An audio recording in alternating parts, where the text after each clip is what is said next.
Hello, welcome to Toffee TV. This is the match preview, Everton versus Aston Villa. And yeah, I mean, suddenly Aston Villa have become a very, very good side, sitting second in the Premier League. And also they're our bogey team since they've come up. This one, you know, when you've been not won for a few games and you're looking for that feel-good factor at the beginning of a new year, this is not the one you'd necessarily pick, Baz. No. They had a fantastic 2023. They were probably, from where they started, they were the best team in 2023. Well, they got 85 points in that calendar year. Only City got more, but obviously City was starting from a much higher base. So Villa were fantastic in 2023, and we've not beat them since they come back up at it.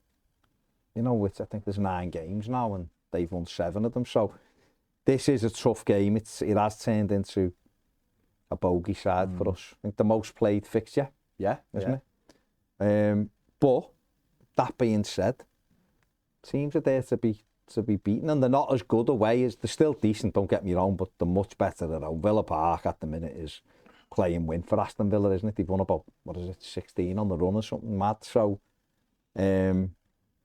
we have got a better opportunity because it's at Goodison Park. But in order to win the game, we're gonna have to be brilliant and do most things right, and they're gonna maybe have to be not fully on it for us to get a result. They won narrowly at Middlesbrough, didn't they, in the FA Cup last couple of minutes and stuff, and they've had other away games where they've not quite performed to their levels, but it's a tough game. Their away form is so their home form, they're top of the league for home form. I think only that Sheffield United draw recently broke it, didn't it? And then they went on and beat Burnley, didn't they? But their away form is the 7th, but they're only active. They've picked up 2 less points away from home than we have. So their away form's still good. But I just think it's a little bit more. It's a little bit closer, isn't it? The game's a little bit more hard fought. You know, recently they went to Brentford and they turned around, getting beat 1-0. They went to Bournemouth, they drew 2-2 after being behind. They're a lot more dogged away from home, and obviously, as you mentioned, in the FA Cup, getting a late 1-0 win, which was the first time, by the way, that they'd gone past the 3rd round since 2016 in the FA Cup, which is an incredible stat. But they've been in a little sticky period lately, which they had that big opportunity, you know, win Friday night at Villa Park, go top, which I forgot about, just till you said, I forgot about that. They got a late equaliser, didn't they, against Sheffield United? Yeah.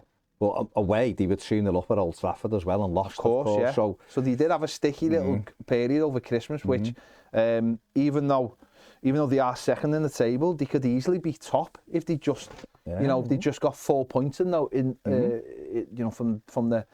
the Sheffield United game and the Man United game. But they've been absolutely incredible. I do think what's happened, the home form was so good and the away form has left, but I just think that away form has started, take away the Man United game, they started turning that away form just slightly as well. So they're not as free flowing. They grind results out away from home. But what a transformation in terms of, like, you know, when Emery came in, it was around, you know, when the World Cup was on, in 2022. I don't think there was much between us as teams at the time, but he's massively transformed them, because they were proactive, weren't they? Whereas we were reactive, which was probably more to do with our situation, with what was going on off the pitch more than anything, financially, what we could offer people, what we could bring in, new signings. But they were very proactive. They knew what they wanted to do. They knew where they wanted. They've still got, you know, they have an owner with money. The FFP might be a little bit closer now, but at the time probably felt like they had a lot more wiggle room to bring in players and certainly extend in the summer. But he's done an incredible job, hasn't he, Emery? He has, Steve. Listen, he's done really well since they come back up. They were 8 minutes from being relegated in the first season, remember, till Jack Grealish equalised at West Ham. And if the goal line technology had been in, maybe Villa would have gone down that year, because Sheffield United had a goal. And then they got Steven Gerrard in, it didn't really work. But yet, since Emery come in, he has done incredibly well. They got him in before the World Cup, didn't they, the last few games? Remember I think they beat Manchester United in his first game, I think, at Villa Park.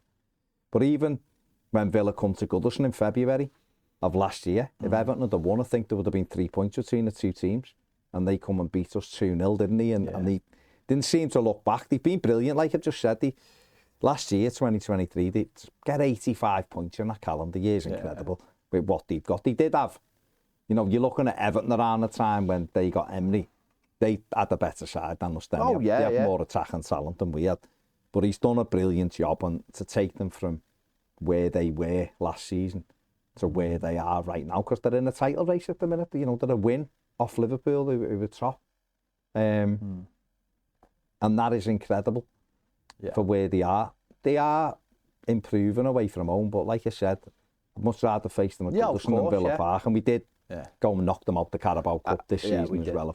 And like, when I mentioned sticky spell, it was literally 2 games. They'd just come off the back of beating Manchester City and Arsenal in a week, and it was literally those 2 games. But I suppose when you're at the top of the table, it comes down to a couple of games. I did see them. I seen the last half an hour against Burnley at Villa Park, and they didn't look. They looked very, very edgy. They won it late on. Yeah. I think Lyle Foster scored and made it 2-2. And that it was tight. They got a last-minute penalty, didn't they? Douglas Luiz penalty, and underside of the bar and in. And Burnley at 2-2. I was a bit nervous because obviously our position where Burnley were wanted Villa to score, but Burnley seemed to have loads of joy from a long straight ball. They just seemed to be in nearly every time. I mean, Foster's goal was literally one ball and he was in. Well, that's the thing about them, isn't it? Defensively, they've been very organised, and that's been the backbone, obviously, of where they are. But I suppose if you've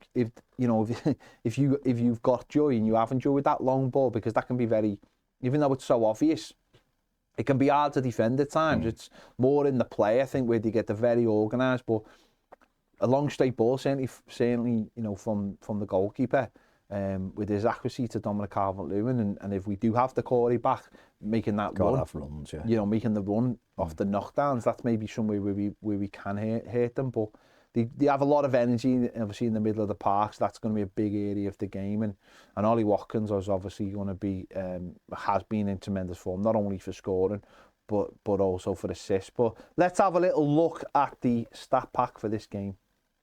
This weekend, Everton take on Aston Villa at Goodison Park, 2 p.m. in the Premier League. Everton have faced Aston Villa 57 times in the Premier League, winning 13, drawing 19 and losing 25. In the Premier League, Everton haven't beat Villa since 2016 in March, goals from Funes Mori, Aaron Lennon and Romelu Lukaku, although Everton did beat Aston Villa in the League Cup this season, 2-1 at Villa Park. Currently in the league, Everton sits 17th after a 10-point deduction, but have won 8 games, drawn 2 and lost 10. Aston Villa sits second, they've won 13 games, drawn 3 and lost 4. Everton are averaging 1.2 goals scored per match, while Villa average 2.15, and Everton have kept 6 clean sheets this season, while Villa have only kept 4. Everton's biggest win this season came at home against Newcastle, which finished 3-0, while Aston Villa's biggest win was against Brighton at Villa Park, which finished 6-1. Ollie Watkins is Aston Villa's top scorer this season. He is currently on 9 goals, and Leon Bailey follows behind with 6. Abdoulaye Doucouré has also scored 6 goals this season for Everton, and he is their top scorer.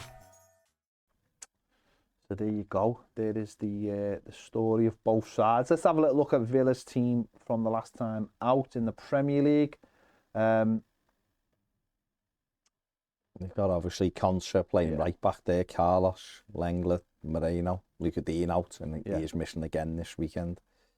But the midfield, Leon Bailey, John McGinn, Douglas Luiz, Jacob Ramsey's coming back. He started the season injured, hadn't he? Diaby, and obviously Ollie Watkins. Yeah, they set up very, very similar to us, don't they? Diaby now plays in that central role, and obviously he's got a bit more pace about him than Doucouré, but just a bit. But it's sort of similar, isn't it? The way, again, occupying that role between the striking and the midfield, and they've got I think Pau Torres is available for this game as well. Back, who's been a bit of a miss for them, but Seeleman's back as well.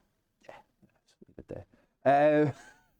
So they're getting a bit more, and that's obviously what you need at this time of year. And they've still got European action for the rest of the season as well, which really they should win. They should win that trophy. I mean, if they should don't win that trophy, then that's them having a massive... Relegate them.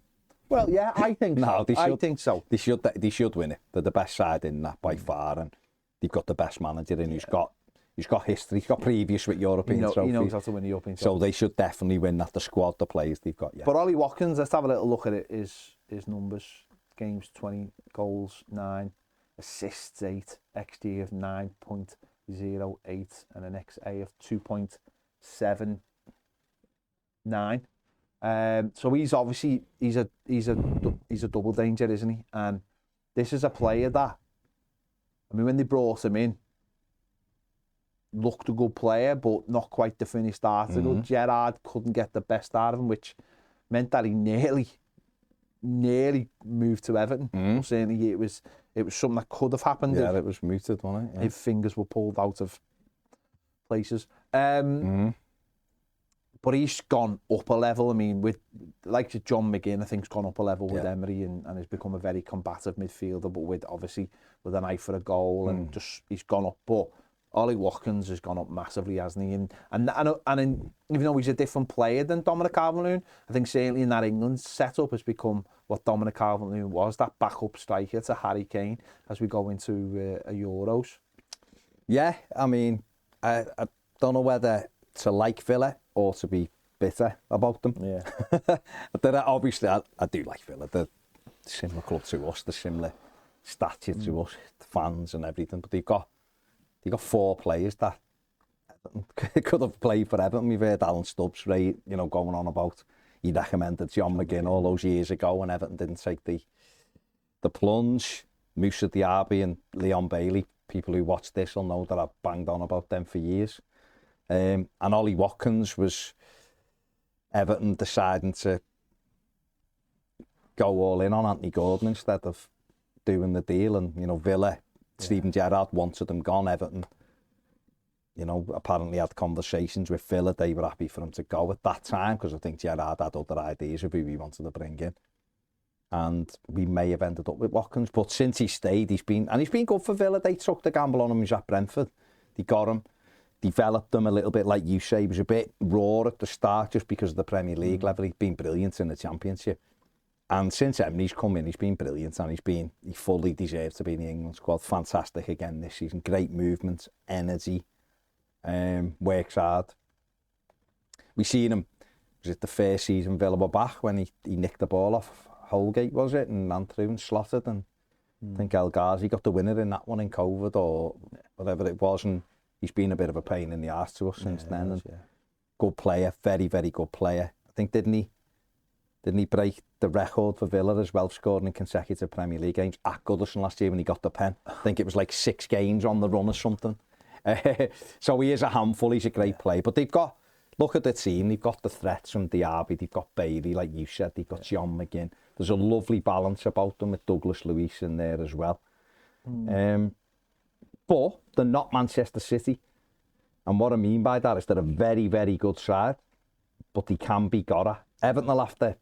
City can be, but I just think Villa are a level below City overall, the way the game's played. Villa are a brilliant side and they're right in the title race right now. I think they haven't quite got that experience of City. So Everton, it is a game we can win. But like I said before, we have to play at our peak.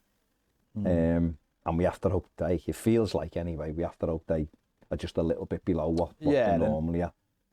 See, when we played in Villa Park the first time, the batters took us to the cleaners, and second time, obviously, we played really well, and I think when you say like a little level below, you have to look at the bench. If Everton can keep a tight play the way we play, we will make opportunities. It's whether we take them or We'd not. have to scrap for a win. We're not going to... No, I know, but what I mean by that is that if Everton could get into the same position they were against Manchester City, you're not necessarily thinking, well, the second half will change because they can bring on this player or that player. If Everton can get into the battle with them, and it will be about taking chances for us, won't it? Because that's where, the manager can say it all he wants about how many chances we create, but we just don't take enough chance. We don't take the chances. That's our biggest issue, whether it be Dominic Calvert-Lewin up front or whether it be whatever. And obviously without Decore, that's been a massive thing. But Decore looks like he will be back, and obviously that's a huge boost, isn't it? Because we know Dwight McNeil's not going to be available, and listen, I was expecting Dwight McNeil when I first saw it. I was thinking the worst. I thought this is going to be months, but it looks like he could be back. I mean, if he's not back for Palace, then certainly Fulham, certainly the next Premier League game. If we get through in the FA Cup, then that's a different thing. But having Decore back's huge, because I just think you talk about balance then with Villa. He balances our team out. Yeah, absolutely. And I think, listen, Dwight McNeil has been really good for Everton since Sean Dyche's come and he's worked hard. He hasn't been as good this season, but he's still worked his socks off, and he's had moments when he's been really good. But we can't play the same way without Decore is what we do. And it's, again, that stat that we were quite surprised with last week, that Everton have only won 3 games since Decore signed without him, is a mad stat. Dan Juma can play on the left and Everton can still have a bit of balance. Lewis Dobbin could even play on the left and Everton could still have some balance. Without Decore that we've seen, Abdoulaye Decore went off at half time at Burnley when Everton were winning 2-0, and Everton haven't won a game since he's been out. So that's how important he is. Where Dwight McNeil, we might win games without him. I just think it would be better if we had him. Of course we would, but Decore, he's Everton's key man, and it's good news that, fingers crossed, he will be back in the starting 11. He's been training for a few days now. The manager had said he was close to the Palace game in the Cup, didn't he? But it was right that he didn't use him at Sellers Park, let him rest properly, because he is key for us, and having him back on Sunday will be key. Yeah, let's have a little look at the team that faced Wolves a couple of weeks ago. Feels like ages ago, doesn't it? Obviously, we'll revert back to a back four. Michael Keane would come out and Decore would go in, you would imagine, and Dwight McNeil would go out, and Dan Juma would go in. And there's obviously been a lot of talk about Dan Juma's future as well. Everton can't even be thinking, can they, right now, of him going anywhere? Not without replacing him. There can't be a world where Everton think, we'll just let him go for the sake of it, because the squad isn't big enough as it is. It's options, isn't it? Everton, for me, and I think this is well known anyway, Everton are looking for an additional winger anyway in this window on loan, and they're looking for an additional midfield player, someone who can play in Decore's role or in midfield. So that's 2 loans that Everton are looking at. They tried to get Hannibal Mejbri in, but he's chosen to go to Sevilla. So they're clearly looking there, and Sean Dyche has said in his press conference that if a deal comes up, they'll do it. That's where it is. It's whether or not, So it made no sense. And if Everton were thinking we will let him go because the lad wants out, they can't even be thinking that until the end of the month anyway. Because like you said before, we play Sunday, we play on Wednesday against Palace. If we progress from Palace, we've got another cup game. We've got Fulham on the 30th. Then there's deadline day. Now it depends how quick you can get that new. If you're getting a new winger in, which Everton would have to, can you get him in between the Palace game and if we progress the next round of the Cup, or if not, Fulham? Well, okay, if we can, then maybe Dan Juma goes then. He can't go in the next week, and he absolutely cannot leave this football club until we have a replacement for him. The same with all the speculation about Amadou Onana, even though I do think that's all it is. Everton cannot, even for me, contemplate allowing Amadou Onana to leave the football club anyway this window. That's a deal that should be done in the summer after the Euros, when hopefully he's done well and added a few more million onto his price tag. No, absolutely. I don't think you can let Onana go anywhere. He's what elevates us to being a better team than we obviously look like right now in the Premier League, because of he's such a good player. So no, I don't think we should be letting anybody go, because the squad's just too thin. And when Dwight McNeil being out, and obviously Dominic Calvert-Lewin was supposed to be suspended, the worry, you only have to look at the worry then, and that worry from fans when you're looking at injuries and suspension, it filters through, and it filters into Goodison, and we need none of that this season. We need to be going into games thinking, I know it's difficult, but don't add to it. And that's what people at this football club did this time 12 months ago, this weekend, they added to that worry. And we've got to try and get away from all that. And if you're letting players go and you're just, and they'll go, oh, it's okay because he hasn't played that much, or it's okay because we can get, it's not, no. Don't add to it, get through the season and then start talking about those kind of things. Sell players or let players go when it's good for you, not good for somebody else. So, you must stress though, a lot of this is just media talk. No, of course it is, but the problem is media talk and social media add to the stresses of being a football fan now. And don't get me wrong, I think Sean Dyche deals with it really well. Certainly in his press conferences and the press conference he's done ahead of this game, I think he deals with it really well. You almost feel like you need, you couldn't get this, but you need like the football club to address it as often as they can. I thought they were very, very clever this week, Everton, because when the Onana story come out, they rehashed an Onana interview from the programme, from the last home game, from the City game, almost in to say this is nonsense. He's an Everton player, and it's in black and white. We've got no, they need to do the old midweek presser with the local journos, get that going again, where a couple of local journos can just go in and go, what's this all about? And nonsense. Having it once a week is. It lets it, because same with the Dwight McNeil stuff, because there was nothing, everybody starts feeling the worst and just think, if it was good news, they would have put it out there. Clubs are very, very, they want to leave everything, because even having a press conference on a Friday ahead of a Sunday game, there's still those 2 days where you're like, there's nothing you can do with that. No, that's what I'm saying. That's the problem, isn't it? Social media never stops.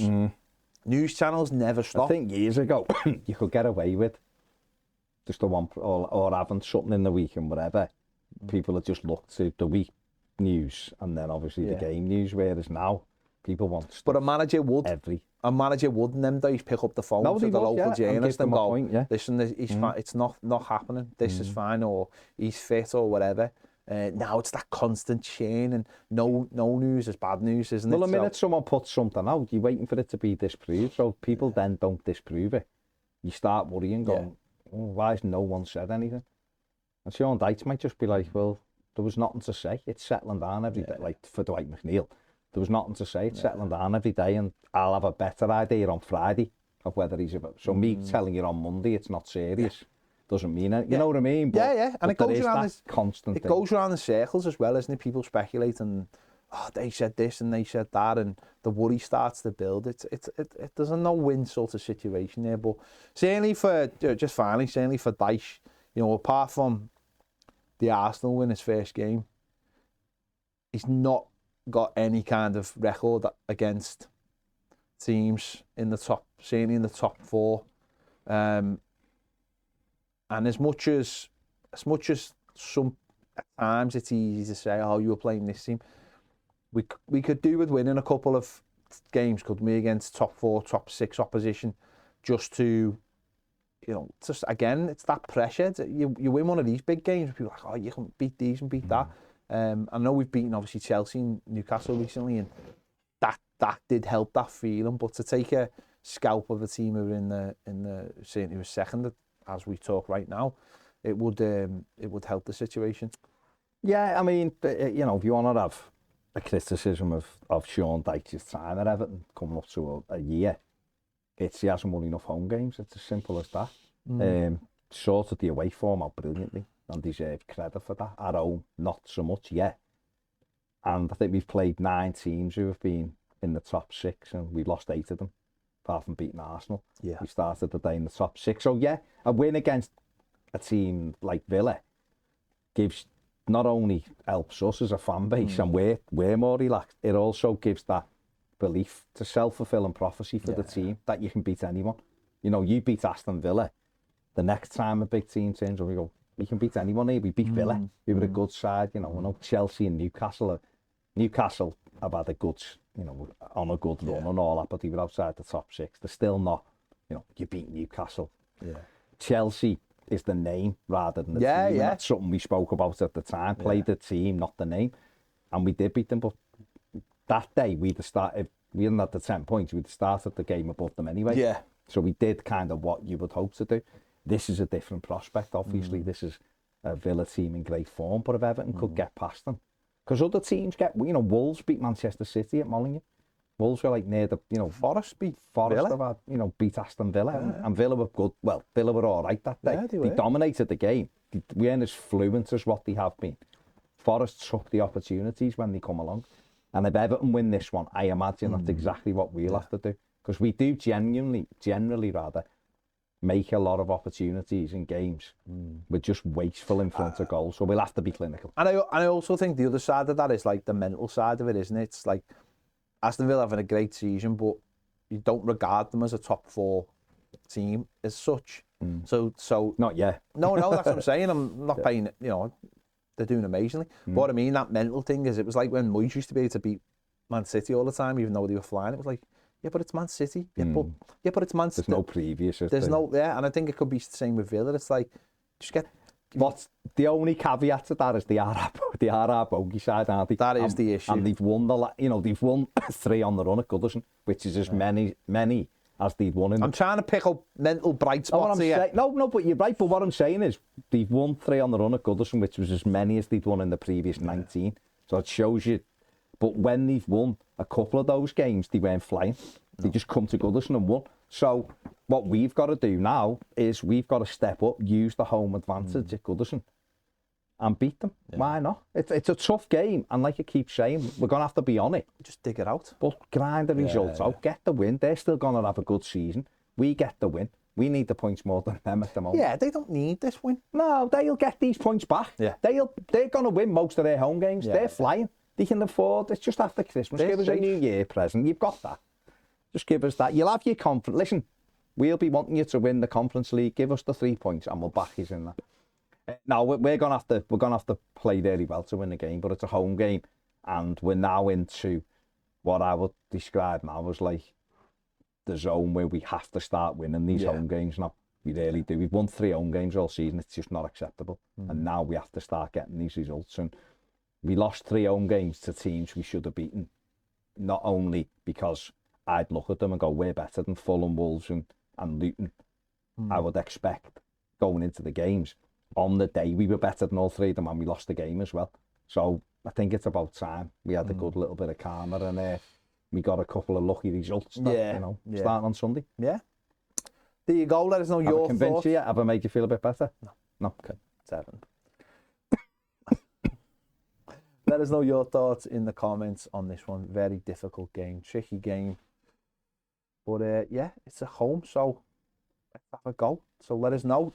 Do you fancy us? Do you not fancy us? Tell us in the comments. Villa fans, what's made you so good this season? Tell us your secrets. Good in for a year. And we'll pass them on. Let us know. To who? To Moyes. To Moyes, yeah. To Moyes. What, you want West Ham to improve?